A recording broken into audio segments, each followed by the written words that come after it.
Bueno, buenas tardes, tardecitas, queridos hermanos. Quiera Dios que hoy lo que tengo para compartir nos sea de utilidad, nos dé valor, quizás a tomar alguna decisión. Y para ustedes el mensaje empieza ahora, pero para mí ya empezó hace varias horas atrás, ¿no? Y uno está ahí viendo a ver qué va a compartir. Y ayer anoche cuando me acosté, que fue tarde, tenía mi entusiasmo por lo que quiero compartir con ustedes. Que ahí tenemos una PowerPoint que nos va a estar ayudando, porque como es como quien dice un tema, vamos a pasar por distintos pasajes y bueno, no los quiero tener así de un lado para el otro. Así que van a aparecer ahí los pasajes, pero si quieren los pueden buscar. Ahí dice un buen final. Hace un tiempo descubrí un canal de YouTube que cuenta, se llama así, La vida y el triste final de...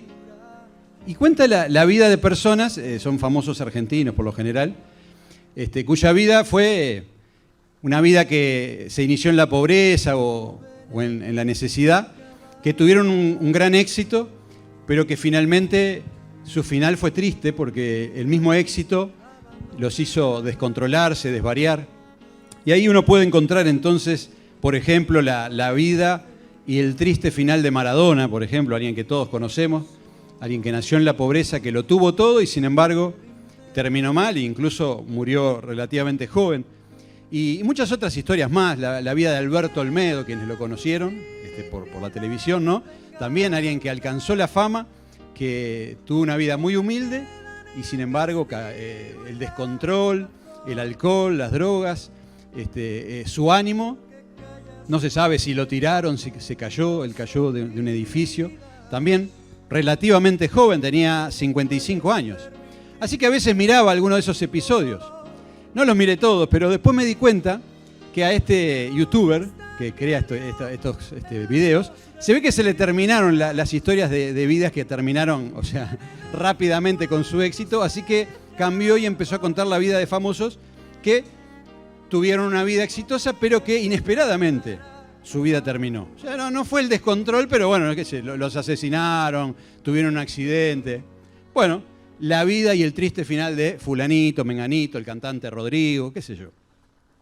Pero también parece que se le agotaron esto, y como el canal era un éxito, entonces empezó a mirar la vida de famosos que yo algunos miré y no tenían nada de malo. Es decir, los hombres y mujeres que nacieron, tuvieron éxito porque eran famosos, y un día se tenían que morir. Y se murieron, y entonces, ¿qué hacía? Se enfocaba en la desgracia del momento de su muerte, ¿no? La enfermedad, la situación.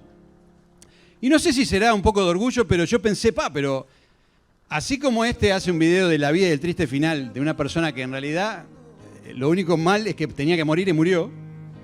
Yo digo, a mí no me gustaría que hicieran un video de mi vida, la vida y el triste final de José, ¿no? ¿Qué pasó? No, murió de tal y tal manera, o sea, porque todos vamos a morir, ¿no? Entonces, esto me hizo preguntarme, bueno, ¿pero qué es un buen final? Un buen final, ¿no? Porque morir vamos a morir todos. Y a ver cómo zafamos de que nos hagan el video ese, ¿no? ¿Qué sería un buen final? Porque con el criterio del mundo, ¿no? Que un buen final no solo es el final, porque este hombre elegía y escogía famosos argentinos, ¿no? ¿Qué sería un buen final? Bueno, alguien que tuvo una vida que alcanza sus metas o el éxito, ¿no? En lo posible tiene una larga vida, porque si la vida fue corta, ¿qué decimos? No, qué desgracia, mirá, murió joven. Entonces, alcanza sus metas, tiene una larga vida, y como todos vamos a morir, un día muere. ¿Y cómo muere? Como se dice por ahí, murió bien de un sueño a otro. Se acostó y no se despertó, ¿no? Entonces muchas veces escuchamos y hasta pensamos nosotros, wow, ojalá que cuando me toque sea así, ¿no? Me acuesto y no me despierto. Eso es en el mundo. Ahora, con los criterios estos del mundo, los próximos videos que en este canal se podrían ver son, por ejemplo, la vida de Esteban y su triste final. ¿Se acuerdan de Esteban, no? Que murió apedreado. Muere joven, apedreado. La vida de Pablo, que muere decapitado, según la tradición. La vida de Pedro, que muere crucificado. Y ni que hablar la vida de Jesús, que muere a los 30 y pocos años, crucificado y con todo el sufrimiento que eso implicó, ¿no? Entonces la pregunta es, y por ahí vamos a desarrollar, ¿qué es un buen final? Poné la siguiente. El apóstol Pablo nos da su parecer 10 años antes de él tener que morir. Él llama a los ancianos de Éfeso y les dice lo siguiente. Bueno, les cuenta que él va a ir a Roma, un lugar donde le esperan sufrimientos y quizás la muerte. Y él se adelanta a lo que algunos seguramente le iba a decir a Pablo. No, pará, si te van a matar no vayas. Quédate acá con nosotros. Y él dice, pero de ninguna cosa hago caso. Es decir, por más que me digan lo que me digan, yo no le voy a hacer caso a nadie. Ni estimo preciosa mi vida para mí mismo, con tal que acabe mi carrera con gozo. Y el ministerio que recibí del Señor Jesús para dar testimonio del Evangelio de la gracia de Dios. Para Pablo, el buen final era acabar la carrera con gozo. Y el ministerio que recibí del Señor. El llamado, recién Coco decía, a veces Dios nos hace un llamado y también cantamos, ¿no? Quiero oír tu voz, porque a veces Dios nos pide algo y nosotros como que no escuchamos. Pero para Pablo, el buen final no era ni morir de un sueño al otro, no era vivir mucho tiempo y no era alcanzar tampoco, por varios pasajes que en algún momento vamos a tocar algunos, no era alcanzar su éxito personal ni sus metas. Su buen final implicaba vivir la vida cumpliendo el ministerio que había recibido del Señor, ¿no? Y eso le iba a dar la posibilidad de acabar con gozo la carrera, ya su vida. Con eso él moriría gozoso. Ahora, todos los que estamos acá queremos un buen final seguramente, por lo menos. No sabíamos de qué tipo quizás al principio, pero todos diríamos, yo quiero un buen final. Bueno, el buen final, según la palabra de Dios, es eso, acabar la carrera con gozo. Ahora, para tener un buen final hay que tener un comienzo, no sé si un buen comienzo, pero en algún momento hay que enderezar el camino, ¿no? Cuando venimos mal. Poneme la siguiente, Mati. Y el Evangelio, que en definitiva es eso, es la buena noticia, dice ahí, de tal manera amó Dios al mundo que ha dado su Hijo unigénito para que todo aquel que en él cree no se pierda, mas tenga vida eterna. Un mal final, un triste final, sería perder nuestra vida, perdernos, ¿no?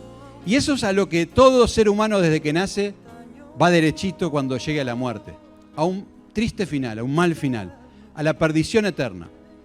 Nos vamos al infierno, nacemos para irnos al infierno, porque somos pecadores y vamos a ser pecadores, y no podemos escapar de eso. Así que desde que tengamos conciencia y habilidad vamos a empezar a pecar, y ya derechito a la condenación. Pero Dios, que nos ama tanto, dice que mandó a su Hijo, ¿para qué? Para rescatarnos, para que todo aquel que cree no se pierda. Dios no quiere que nadie tenga un triste final. Dios no quiere que vos tengas un triste final. ¿Cómo se evita ese final triste? Conociendo a Jesucristo como tu Salvador, aceptando que Él murió en la cruz para pagar el castigo que nosotros merecíamos. Eso es el Evangelio, esa es la buena noticia. Eso es lo que predicamos acá. Si alguno está hoy aquí escuchándolo por primera vez, el Evangelio es eso, es la buena noticia, la posibilidad de salvación. Jesucristo ya pagó y ahora vos podés tener vida eterna y no perderte. Ahora, no sé, ¿vieron cuando hay una buena noticia y una mala? Que hay que dar una buena noticia y una mala a la vez. No sé ustedes qué prefieren que le den primero, la buena o la mala. La buena, y dame la buena, después dame la mala. Es toda una disyuntiva ahí. Bueno, saben, de alguna forma podríamos decir que la buena noticia del Evangelio humanamente trae consigo una mala noticia. ¿Cuál es la mala noticia? Bueno, no sé si es mala, humanamente es mala. Poneme la siguiente. Y es que también hay otra verdad que acompaña a esto de conocer a Cristo. Dice 2 Timoteo 3:12, todos los que quieren vivir piadosamente en Cristo Jesús padecerán persecución. Y también dice Pablo en Filipenses, porque a ustedes se les ha concedido no solo el creer en Cristo, sino también sufrir por Él. Hace un rato pensábamos que un lindo final o un final feliz sería pasar de un sueño a otro, ¿no? Tener una vida exitosa sin sufrimiento. Pero resulta que nacemos escrachados, derecho a la condenación. O sea, estamos perdidos. Recuperamos el rumbo cuando conocemos al Señor Jesucristo. Esa es la buena noticia. Y si alguien no lo ha hecho, lo tiene que hacer. Ahora, la noticia que viene con la buena noticia es esta otra que no es tan agradable. Y es que todos los que quieren vivir piadosamente, que debiéramos ser todos los hijos de Dios, padeceremos persecución. Y que, como si fuera algo bueno, dice que se nos ha concedido no solo el creer en Cristo, sino también sufrir por Él. Y uno dice, ¿se puede aceptar solo la primera y no la segunda? La primera me gusta, pero la segunda no. No se puede. Viene de la mano. Así que aquellos que han aceptado a Cristo, aquellos que hemos aceptado a Cristo, se nos ha concedido el creer en Él, se nos ha concedido la salvación, pero de chapa y de regalo se nos ha concedido sufrir por Él. Qué problema, ¿no? Pero es importante saberlo y decirlo y ser conscientes. Porque van a llegar los momentos de sufrimiento. Y saben, acá la siguiente nos habla de una advertencia que Jesús dejó a pocas horas de morir. Y Jesús deseaba que supiéramos esto, ¿no? Dice, si ustedes fueran del mundo, la gente del mundo los amaría como ama a los suyos. Pero yo los escogí a ustedes entre los que son del mundo, y por eso el mundo los odia, porque ya no son del mundo. Acuérdense de esto, dice Jesús, que les dije, ningún servidor es más que su Señor. Si a mí me han perseguido, también a ustedes los perseguirán.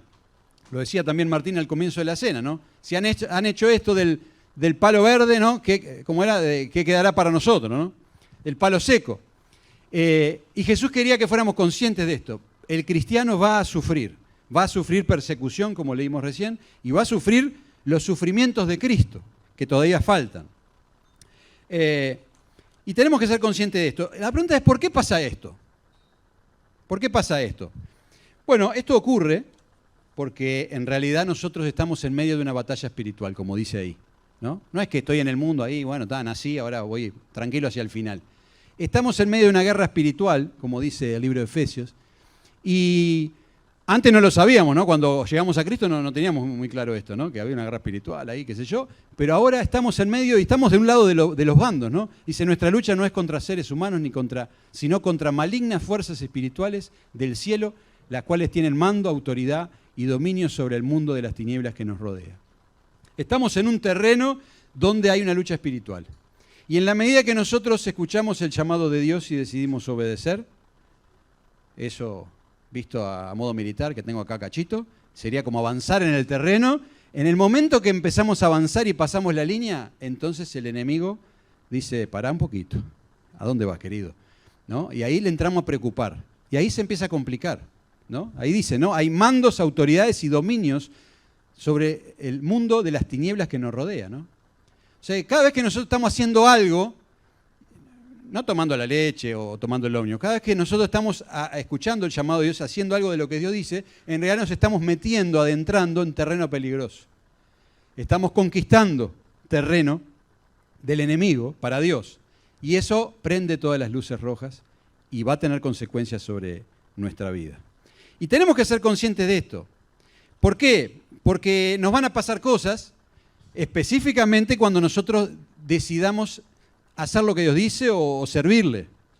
Y el deseo humano nuestro, ¿cuál va a ser? Ya me voy a servir a Dios y con esta moneda me pagan, ¿no? Este es el resultado. Sé que tienen ustedes infinidad de anécdotas, como las tengo yo, de momentos donde uno decidió hacer algo, por ejemplo, en algún ministerio. Nos pasa siempre con los viajes de llamado Frontera, por ejemplo, vamos a estar a tal iglesia, todo divino, todo programado, todo pensado, todo bárbaro, y el día antes explota todo. Se enferma el que iba a ir, se le enferman los hijos, se te rompe el auto, pasa de todo por todos lados, se te complica en el trabajo, onda de que cuando vos estás saliendo decís, ¿para qué me metí en esto? ¿Para qué le dije a los hermanos del Chuy que iba a ir? Mejor la próxima me dedico a otra cosa, me voy a buscar otro ministerio más tranquilo, ¿no? Pero eso pasa en cada situación, ¿verdad? El otro día, no me quiero poner a contar todas historias nuestras, ¿no? Pero mi señora la robaron. Pero no la robaron cuando fue al Parque Rodó, cuando la robaron cuando fue a una iglesia a compartir que la habían invitado, ¿no? Y uno va ahí contento, qué sé yo, y cuando vuelve le rompen 2 vidrios, se le meten dos personas al auto, la roban, un susto bárbaro. Y uno adentro que le viene a decir, pero escuchame, no voy más, que no me inviten más a este lado, que me inviten a, no sé, a Carrasco, ¿viste? Yo qué sé, a otro lado, pero te vienen esas cosas adentro, ¿no? Nos salió carísimo y gracias a Dios, después Dios, que está ahí, suple las cosas, ¿no? Porque la realidad es que luego empezaron a aparecer distintas ofrendas de hermanos que querían, dicen, no, pues nada, esto así, así. Y fue diferente, ¿no? Pero en el momento que uno avanza terreno, se encienden las alarmas. Eso siempre fue así y va a ser así. Y yo les quiero demostrar cómo fue así desde el principio y qué pasó con Jesús. Fíjense los primeros pasos de Jesús, ¿no? Jesús estaba hasta los 30 años, no lo conocía mucha gente, estaba tranquilo ahí en la carpintería. ¿no? Creciendo en gracia y en verdad, como dice el Evangelio de Lucas. Hasta que en un momento, no sé, empezó su ministerio público y aparece ahí delante de Juan el Bautista y se bautiza, ¿no? Entonces, bueno, ustedes saben, los que conocen la palabra de Dios, ahí el relato que una vez es bautizado el Señor Jesús, enseguida, bueno, el Espíritu lo lleva al desierto. ¿Y quién se aparece? El enemigo, el diablo en persona. Claro, era una persona muy importante Jesús, ¿no? Así que aparece el diablo en persona a tentarle a ver si podía obstruir su ministerio, el cual había decidido iniciar porque era el momento, ¿no? Y ahí, bueno, le ofrece, tiene hambre, le ofrece que convierta las piedras en pan, le muestra ahí todos las ciudades y le dice que si lo adora se las va a ofrecer. Lo desafía que se tire del templo para abajo, ¿no? Del edificio para abajo, a ver si se cumple la escritura de que unos ángeles lo iban a recoger, ¿no? O sea, en el momento que Jesús se bautiza y públicamente muestra que inicia su ministerio, al instante el diablo empieza a trabajar a ver si explota todo, ¿no? Dale una más. Bueno, interesante, ahí dice Lucas que así que el diablo, habiendo fracasado y habiendo agotado todo recurso de tentación, lo dejó hasta otra oportunidad. Es interesante esto, ¿no? Ahí dice todo recurso. O sea, el diablo no es como uno que viene ahí de pasada, ¿no? Como hay uno que toca timbre en casa 2x3, me dice, toca timbre y dice, ¿te barro la vereda? No, dejá, siempre le decía que no. Hasta que un día le digo, bueno, está, barreme la vereda. ¿Cómo no? ¿Tendrás una escoba y una pala? Me dice. Bueno, está, le doy la escoba. Al tiempo apareció lo mismo, ¿te corto acá el pasto? No, al final le digo que sí. No tendrá una máquina para cortar pasto. Pero trae las herramientas. Bueno, el diablo va con todas las herramientas, va con todo recurso, no es que va con 2 palitos, ¿no? Fue al Señor con todos los recursos que él tenía para ver si lo podía hacer caer. No pudo y no se terminó ahí. Dice ahí, lo dejó hasta otra oportunidad. No se termina, no es que, le gané al diablo, viste, zafé. Hasta la próxima, baby, va a volver, ¿no? Y te va a hacer querer caer, ¿no? Eso pasó con Jesús. Inicia así su ministerio, con el bautismo.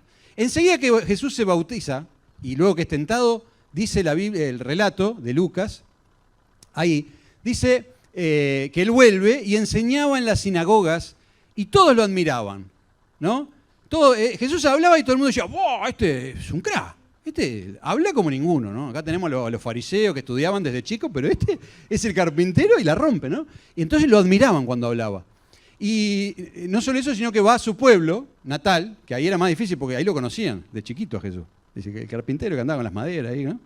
Y dice que fue a Nazaret donde se había criado y le entregaron el libro del profeta Isaías donde estaba escrito algo que tenía que leer, ¿no? Justo porque se iban turnando y leían a alguien, ¿no?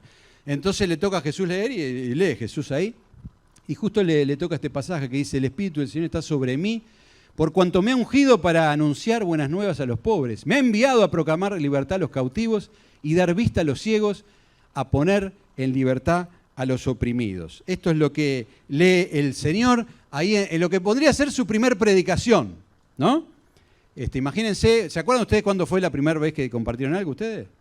Algunos se acordarán si compartieron a las mujeres, a los chicos. Yo me acuerdo hace muchos años, no me acuerdo ni el año, pero me acuerdo de Efesios 2 en la reunión de jóvenes de Cristo es el Camino. Y yo tenía mucha expectativa a ver cómo me iba a ir. ¿Y cómo le fue al Señor? Todos lo admiraban, hablaba y la rompía. Miren cómo le fue el resultado. Se levantaron, lo expulsaron del pueblo y lo llevaron hasta la cumbre de la colina sobre la que estaba construido el pueblo para tirarlo por el precipicio. Ese fue el resultado del primer mensaje del Señor. Imagínate, ¿no? ¿Cómo te fue en el video? No, casi me tiran por un precipicio. Un desastre, ¿no? No fue un desastre, era un éxito lo que pasa. Él hablaba, explicaba lo que estaba pasando, era clarito y el enemigo se ponía como loco, ¿no? Así que lo llevaron para tirarlo en precipicio. Así arrancó Jesús. Ya sabemos cómo terminó, en la cruz. ¿Y qué pasó con Pablo, por ejemplo? Pablo, ¿no? ¿Se acuerdan? Iba ahí caminando o a caballo, no se saben que iba porque dice se cayó, pero no dice dónde se cayó. Se cayó. Hechos 9 dice, Saulo se quedó unos días, cuando conoce al Señor Jesús, ¿por qué me persigue, no? Dice, Saulo se quedó unos días con los creyentes de Damasco y enseguida comenzó a predicar acerca de Jesús en las sinagogas diciendo, verdaderamente es el Hijo de Dios. Y al igual que hace un ratito veíamos con Jesús, todos los que lo oían se quedaban asombrados.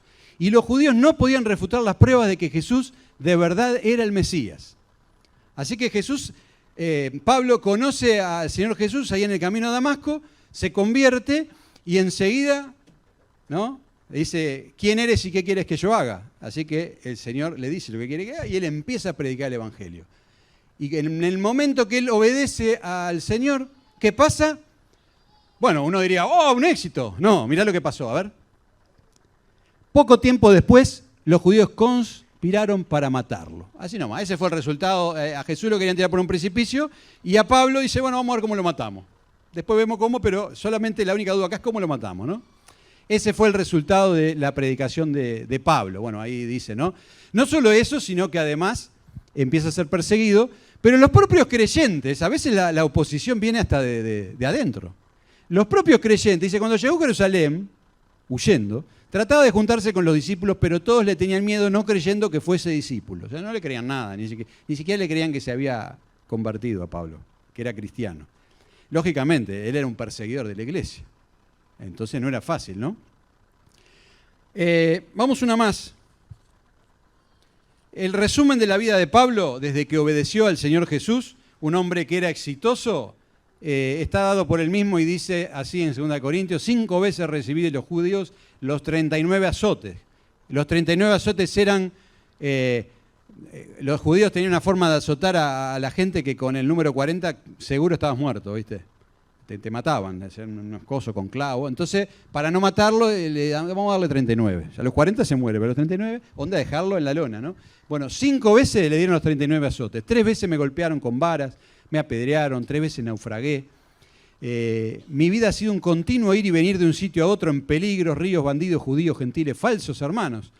He pasado por muchos trabajos, fatigas, sin dormir, hambre, sed, frío y desnudez. Todo eso es el resumen de la vida del apóstol Pablo. Así que si vamos a hacer el video ese del canal de YouTube, es el prospecto ideal, ¿no? La vida y el triste final del apóstol Pablo. Le pasó de todo. Lo mataron a palos, lo apedrearon, naufragó. Sin embargo, él estaba gozoso, porque estaba acabando la carrera. De hecho, al final de sus días, él dice, he acabado la carrera, he guardado la fe, he peleado la buena batalla, ¿no? Pero, mientras tanto, una más, él perdió su familia, perdió sus amigos, perdió su autoridad, perdió su prestigio, fue perseguido, fue humillado y fue torturado. Y esto no lo digo yo, que podría ser una perspectiva mía, ¿no? Él mismo dice ahí, un versículo va a aparecer en Filipenses 3:8, es más, todo lo considero pérdida por razón del incomparable valor de conocer a Cristo Jesús, mi Señor. Por Él lo he perdido todo. Él reconoce que lo había perdido todo. Lo que antes era valioso, ya no lo era, pero lo perdió todo. Todo lo perdió. Y de paso lo tengo por estiércol a fin de ganar a Cristo. ¿Sí?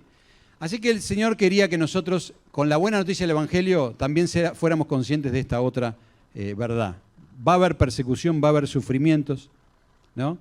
Van a llegar los momentos de sufrimiento. Una más. Y la pregunta, ¿qué va a pasar contigo y qué va a pasar conmigo? ¿No? Bueno, como dice ahí, dependerá de ti. O va a decir, dependerá de ti, cuando aprieten un botón. Dependerá de ti, ¿no? Dependerá de ti y de mí, ¿por qué? Porque depende cuánto avancemos, cuánto vamos a molestar al enemigo, como para que él se preocupe por nosotros, ¿no? Recuerden que el diablo no es omnipresente ni omnisapiente, es decir, no está en todos lados, no sabe todas las cosas, ¿no? Es una fantasía pensar que el diablo se va a ocupar de mí en persona, o de vos.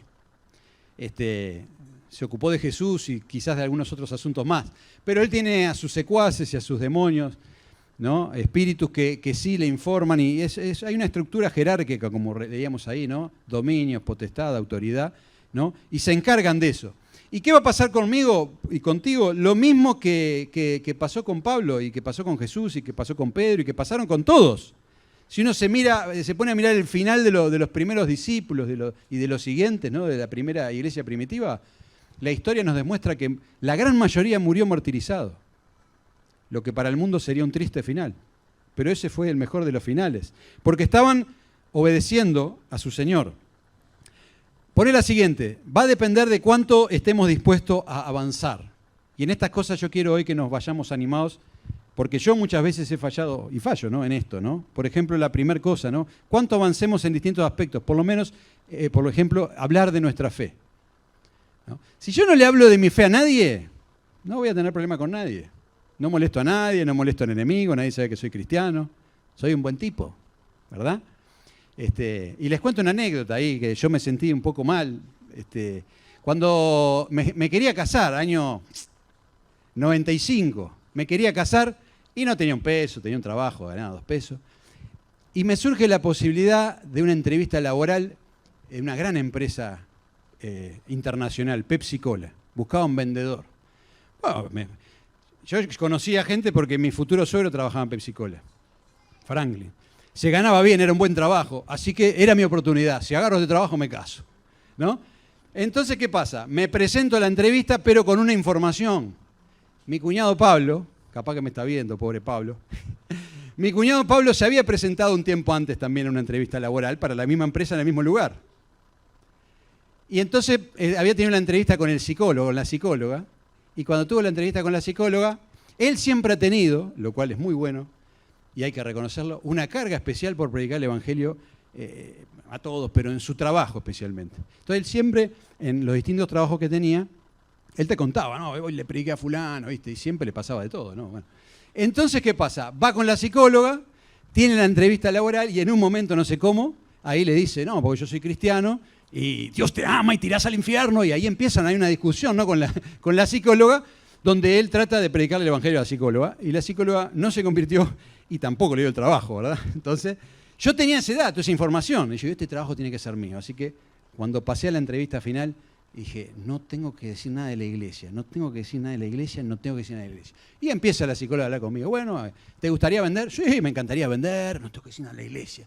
¿Te gustaría trabajar para una empresa como nosotros? Sí, por supuesto, pero no tengo que decir nada de la iglesia. Y esto y lo otro, bueno, estaba terminando la entrevista, era un éxito, digo, este trabajo es mío. Y me dice, ¿y tú haces deporte? Sí, yo hago deporte, yo hago voleibol. ¿En dónde? En la iglesia, le digo. Me dice, ¿cómo? No, le digo, sí, bueno, en la iglesia. Ah, ¿tú vas a una iglesia? Sí, le digo, voy ahí a hacer un poco de deporte, ¿no? Iba siempre, estaba enajenado todos los días, iba a todas las reuniones, ¿no? Pero ¿cómo vas a la iglesia? ¿Qué vas a hacer? ¿Deporte nada más?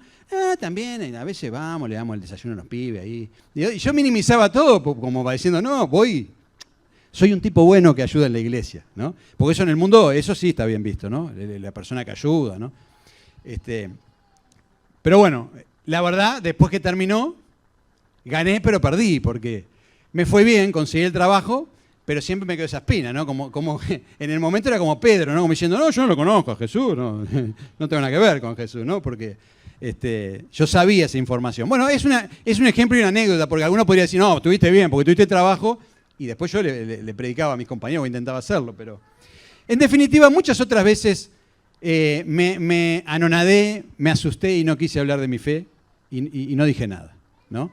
Y cuando nosotros no hablamos de nuestra fe, el enemigo tranquilo, no somos un peligro para nadie. Cuando hablemos, va a venir la oposición. Otra, bueno, sencillamente opinar, ¿no? No tiene por qué ser una predicación directa y franca, pero... puede ahí saltar la chispa de una de nuestras opiniones, ¿no? Si opinamos sobre el aborto, sobre cualquier cosa que opinemos y digamos por qué. Y sobre esto me acuerdo también, Mauricio, voy a hablar solo bien de Mauricio porque no está acá. Mauricio también le gustaba predicar ahí cuando recién nos convertimos, él me predicó a mí, y entonces teníamos, en la clase éramos 3 varones nomás, en medicina, porque no había muchos doctores, no sé qué pasó. Y entonces era el amigo en común, él y yo. Él se convirtió primero, yo después, y él le daba palo a nuestro compañero. Entonces siempre buscaba oportunidad para predicarle, y yo que siempre estaba ahí bien con todo el mundo, no decía nada, estaba calladito, ¿no? Entonces, pero presenciaba las discusiones. Entonces, en una oportunidad, él estaba ahí predicándole, y el otro lo refutaba diciendo cualquier disparate, y la verdad que eran unos disparates, pero a mí él me parecía muy fanático. Entonces yo no decía nada. Y entonces en un momento se molesta él y delante de él me dice, ¿y vos?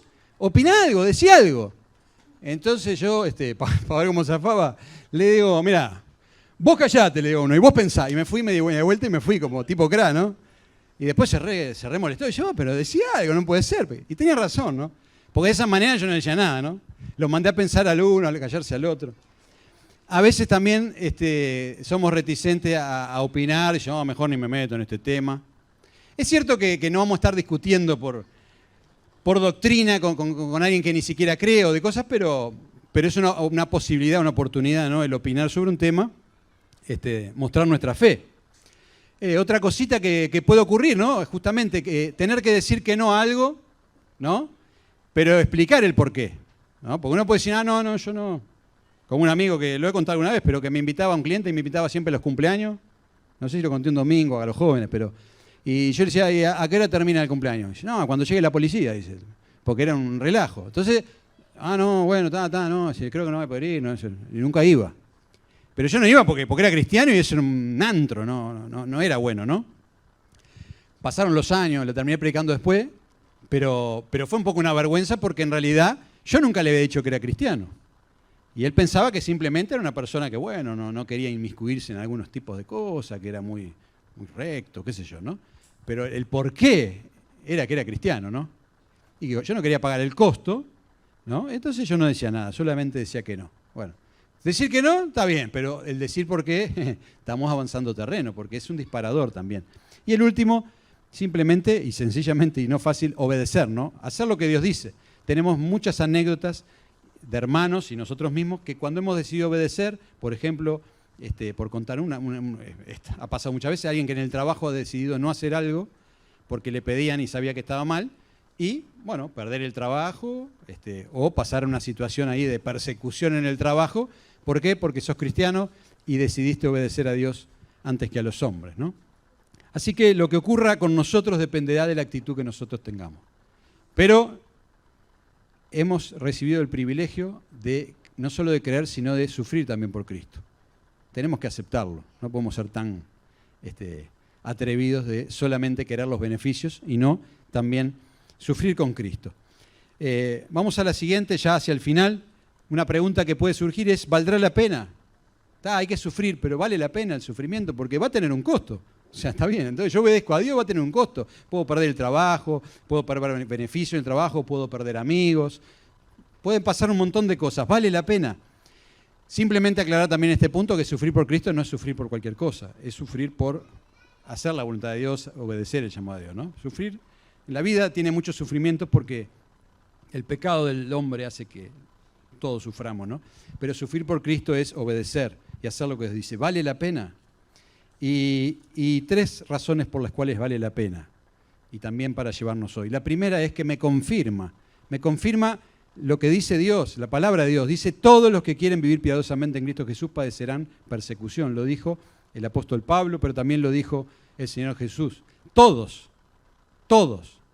Y todos es todo. Es decir, si yo no estoy sufriendo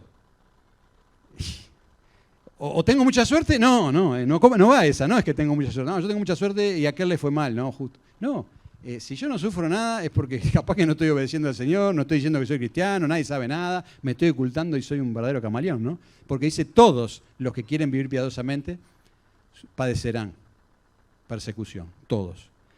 Pero lo bueno es que esto me confirma que estoy en el camino correcto, ¿no? Por eso está bueno ser consciente de eso, porque cuando vamos a hacer eso que hace un rato decíamos, ¿no? Voy a cumplir tal ministerio, empieza a salir todo mal, ¿no? Y arranco por un lado y me multa el radar. Y me decían, pero ibas muy rápido. Bueno, está, sí, pero estaba justo yendo para, ¿no? A hacerla ahorita feliz, qué sé yo. ¿Viste? Cuando pasan 10.000 cosas, está bueno saber, bueno, hay un montón de sufrimientos que me van a pasar por hacer lo que Dios dice, ¿no? Y eso me confirma, ¿no? No sé si a ustedes les habrá llamado la atención, como hay gente que dice en la televisión, en varios lados, no, pues yo soy budista, yo soy maometano, yo soy cosa, y toda la gente aplaude, ay, qué lindo, yo soy vegetariano, yo soy, no sé, cualquier cosa. Ahora, va uno y dice, yo soy cristiano, creo en Jesucristo, ya está, te sacan del medio, ¿no? Ya se burlan de uno, ¿no? ¿Por qué? Es una cosa increíble. ¿Por qué se puede ser de todas las religiones, pero el cristianismo está mal visto? Porque es verdad, porque esto me lo confirma justamente, porque todos los que quieren vivir piadosamente en Cristo Jesús padecerán persecución, padeceremos persecución. Así que la primera cosa por la cual vale la pena es que me confirma que voy por el camino correcto. La segunda es que me perfecciona, ¿sí? Me mejora, me enseña. Dice Santiago 1:2-4, tened por sumo gozo cuando os halléis en diversas pruebas. No tiene mucho sentido, ¿no? Tener sumo gozo cuando halléis en diversas pruebas. ¿Por qué? Sabiendo que la prueba de vuestra fe produce paciencia, mas tenga la paciencia su obra completa para que seáis perfectos y cabales sin que os falte cosa alguna. Y es que a través de los sufrimientos también somos perfeccionados. Yo tengo por acá un pasaje que justo hoy Rubén leyó en la cena, ¿no? Un pasaje del apóstol Pablo, ahí en 2 de Corintios, que dice, también Pablo, al igual que Jesús, le escribía a las iglesias y le decía, quiero que sepan esto. Así como Jesús dijo, acuérdense de esto, va a haber sufrimiento. Pablo decía, hermanos, no quiero que ignoréis acerca de nuestra tribulación, de nuestro sufrimiento que nos ha sobrevivido en Asia, porque fuimos abrumados sobremanera más allá de nuestras fuerzas, de tal modo que aún perdimos la esperanza de conservar la vida. O sea, había estado en tal prueba, Pablo, que perdió la esperanza de vivir. Y no solo la esperanza, uno puede ver por lo que sigue diciendo, las ganas también. O sea, llegó un momento que dice, ya está, mejor morir, ¿no? Y de ahí es donde viene después la frase, el vivir es Cristo y el morir es ganancia, pero dice, miren lo que dice acá el versículo 9, estoy leyendo 2 de Corintios 1, me tengo que poner los lentes, disculpen. Ahí estaba grande, pero acá. Dice, pero tuvimos en nosotros mismos sentencia de muerte para que no confiásemos en nosotros mismos, sino en Dios que resucita de los muertos. ¿Qué está diciendo? Tuve sentencia como si fuera un juez. Él mismo se sentenció a muerte. Ya está, me tengo que morir. O sea, esto no da para más. De acá no voy a pasar y no tengo que seguir. Pero ¿para qué pasó esto? ¿Para qué Dios lo llevó a ese extremo? Para que Él entendiera, dice, para que no confiásemos en nosotros mismos, sino en Dios que resucita a los muertos. Dios lo llevó y nos puede llevar a esa situación donde todo se nos cae. ¿Está? ¿Para qué?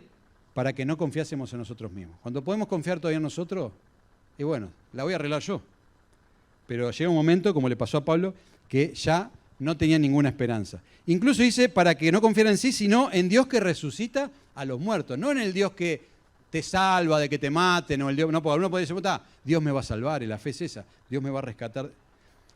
Dios me va a rescatar, como dijo al final, ¿no? de la muerte segunda. La vida eterna es la que tengo asegurada. No, nadie me asegura que yo no voy a morir. Es más, tarde o temprano voy a morir. Y el apóstol Pablo, tarde o temprano, murió. Y murió asesinado. Pero llegó a ese extremo de que él mismo dijo, tengo que morir. No da para más, ¿no?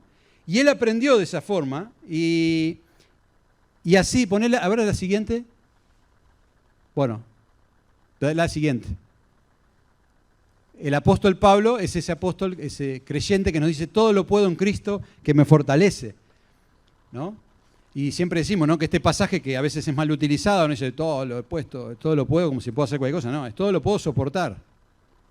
Pero tampoco es todo lo puedo soportar de cualquier cosa, es todo lo puedo soportar en cuanto a los sufrimientos por Cristo, ¿no? Y el apóstol Pablo llegó a poder decir esto, todo lo puedo soportar en Cristo que me fortalece. Pero no porque era un cra de antemano, sino porque era igual a nosotros y después de situaciones límites donde él dijo, matame, me quiero morir, ya no aguanto más, Dios ahí cuando él no tuvo otra salida que confiar en Dios mismo, lo rescató en esa oportunidad y no en la final, ¿sí? Pero a veces llegamos a esos momentos límites donde decís, no puedo confiar en más nada ni en nadie sino en Dios. Saben, recuerdo en uno de los días de oración cuando oramos por Elizabeth, que me acuerdo que Alejandro dijo, por lo menos era un grupo, no éramos muchos, pero me dicen, si quieren orar por Elizabeth, dejen de pedir sabiduría para los médicos. No porque los médicos no sean sabios, que los médicos ya le decían, miren, nosotros no podemos hacer muchas cosas. Entonces él decía, dejen de pedir sabiduría para los médicos, ¿no? Y empiecen a pedir un milagro, ¿tá? Que podrá o no conceder. Pero esas situaciones límites son las que nos llevan a decir, ya está. No tengo esperanza en más nada, excepto en Dios. En Dios que no necesariamente me va a salvar de esta situación, pero sí, como dice, resucita a los muertos. Eso sí es seguro. Al final, la batalla está ganada.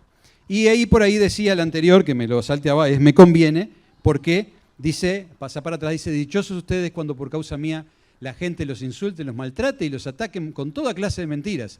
Alégrense, estén contentos porque van a recibir un gran premio en el cielo, ¿no? El apóstol Pablo hablaba de una corona que le esperaba. Hay distintas coronas ahí en la Biblia, pero hay una corona específica a aquellos que han padecido, ¿no? Ahí en Apocalipsis se habla de la corona de vida y se le dice a esa iglesia, no temas lo que vas a padecer.